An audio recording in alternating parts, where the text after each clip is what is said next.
Gledate Gorenjska poročila na GID TV.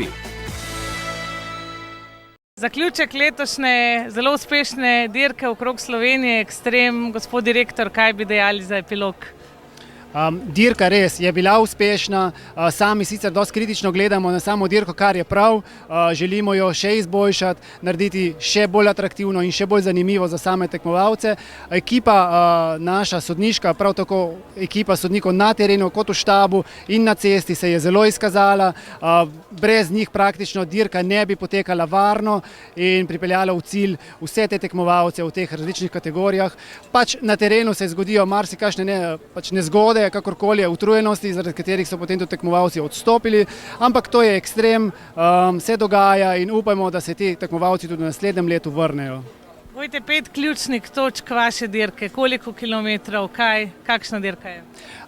To je kot vsaka ultra kolesarska dirka na zelo dolge razdalji. Naša je dolga 1220 km, na njo se podajo tekmovalci v večernih urah, prevozijo 7 kontrolnih točk, na katerih se zapišejo časi njihovi in podpišejo se, kajti vsak podpis velja, da je tekmovalec obiskal to točko.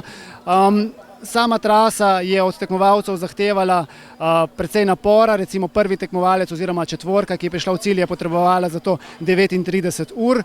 Zadnji tekmovalec, ki pa je prišel en dan za prvo četvorko, pa je za celo traso potreboval 66 ur in 30 minut. Vendar kot ste dejali, vsi so zmagovalci.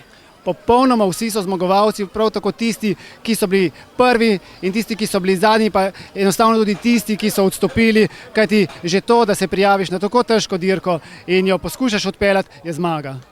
Prihodnje leto pa boste povabili zopet tudi ljudi iz tujine, tako kot letos, da se pridružijo vaši dirki? Vsekakor.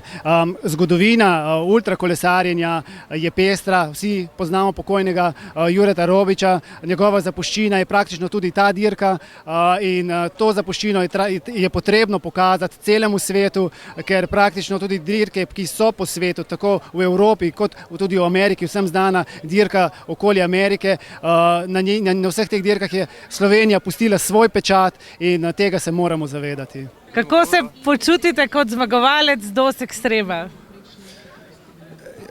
Enkratni občutki kot zmagovalec vedno, na DOS-u pa, ja, DOS je dirka nad dirkami za mene. Jaz se ne posmehujem nobeni dirki, niti eni vaški prireditvi, pokalni slovenski, ker to so organizatorji stojijo za tem, ljudje, ki v to verjamejo, podpirajo in ja, odlično. 44 ur ste poslušali ptičke pet, pa še verjetno malo trpeti. Ja, seveda, srkaš energijo iz stvari, ko jih nekateri ne opazijo. To so elementi moči, ko ti pomagajo zboljšati svoj performance. Zdaj pa hitro bo pokal, pa po nove načrte za nove dirke. Ja, tako, vitrina še ni polna, se že veselimo, res.